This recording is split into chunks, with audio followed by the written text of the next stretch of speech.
তো বাচ্চারা, আমি তোমাদের আজকে কিছু নতুন ইংলিশ ওয়ার্ড শেখাবো। তো তোমরা সেগুলো আমার সঙ্গে সঙ্গে বলো। প্রথম ওয়ার্ডটি হচ্ছে মাদার মানে কি?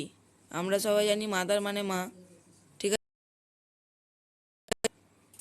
হ্যাঁ স্যার, হ্যাঁ আমরা জানি মাদার মানে মা। হ্যাঁ স্যার, মাদার মানে মা। তাহলে মাদার মানে যদি মা হয়, তাহলে মাদার মাদার তাহলে মাদার মাদার মানে আমরা বল।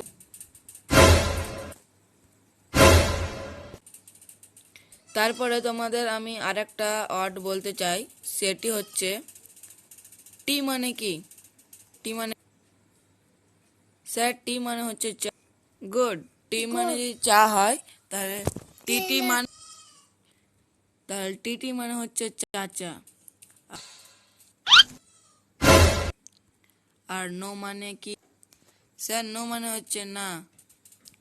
যদি নো মানে না হয়, তাহলে নো নো মানে হচ্ছে হ্যাঁ না।